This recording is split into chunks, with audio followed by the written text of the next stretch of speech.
একটা সময় ঘড়ির কাঁটা শুধুই সময়ের ইঙ্গিত দিত, কিন্তু এখন এই ঘড়িতে আছে নানা ফিচার। জানিয়ে দেয় সময়, বলে দেয় কখন পান করতে হবে পানি, এমনকি এই ঘড়িতে বোঝা যায় হার্টবিট। দর্শক, আজ আপনাদের জানাবো অ্যানালগ নাকি স্মার্ট ওয়াচ, কোনটির ব্যবহার বেশি ভালো।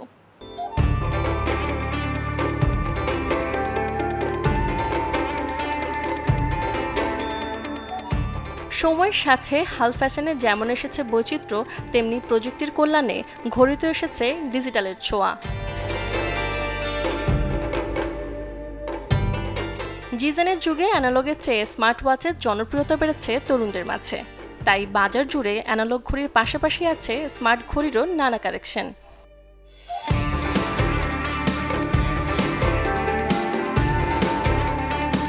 আধুনিক প্রযুক্তি জীবনযাপনকে যেমন করেছে সহজতর, তেমনি এতে আছে কিছু অসুবিধাও। অনেকের মনেই প্রশ্ন, অ্যানালগ নাকি স্মার্ট ওয়াচ, কোনটা ভালো? প্রথমে কিছুদিন কেনার পর 2-3 দিন ব্যাটারি থাকে, পরে আস্তে আস্তে খুব মাসখানেক চালালেই দেখা যায় যে আমার দিনে একবার দুইবার ওই ব্যাটারি চার্জ দিতে হয়। আর বাইরে থাকলে সবসময় তো চার্জার ক্যারিও করা যায় না। সো এই জিনিসটা অবশ্যই একটা ডিসঅ্যাডভান্টেজ সবার জন্য যারা স্মার্ট ওয়াচ ইউজ করে। বাট ওই যে স্মার্ট অ্যাডেড ফিচারগুলো তো এখন সবাই একটু বেশি প্রেফার করে। সেটা ছোটোবেলায় আমরা যেমন খেলনা একটা প্রেফার করতাম, এখন ওই আমাদের একটু বড় হয়েও ওই জিনিসটা খেলনার মতনই, যে দুটোই গিয়ে এখন ইউজ করা উচিত সবারই, এবং ইউজ টু হওয়া উচিত। জেনারেশনের সাথে সাথে ডে বাই ডে যত দিন যাবে তত টেকনোলজি আরও ডেভেলপ হবে, টেকনোলজির সাথে খাপ খাইয়ে চলতে হবে আর কি।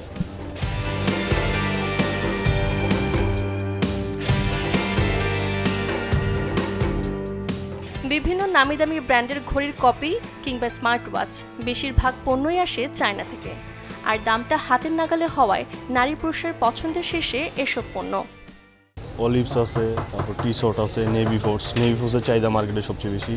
যদি বলেন ব্র্যান্ডের দিক দিয়ে নেভি ফোর্স আছে সবচেয়ে আগে, তারপর আপনার নেভি ফোর্সের পর অলিভস আছে, স্ক্যামি, তারপর পয়দাগর, এই ধরনের ব্র্যান্ডগুলো আর কি বেশি চলতেছে বর্তমানে। শুরুটা আপনার যেমন নেভি ফোর্স যদি নিতে যান, সেক্ষেত্রে 1500-র উপরে উঠতে হবে। 1500 থেকে 4500 পর্যন্ত ওদের ঘড়ি আছে। আর অলিভসে যদি চলে যান, সেক্ষেত্রে আপনার 1200 থেকে শুরু, ওদেরও 2500-3000-এর মতো ঘড়ি আছে। ওই ব্র্যান্ডগুলো এগুলো ভালো চলতেছে।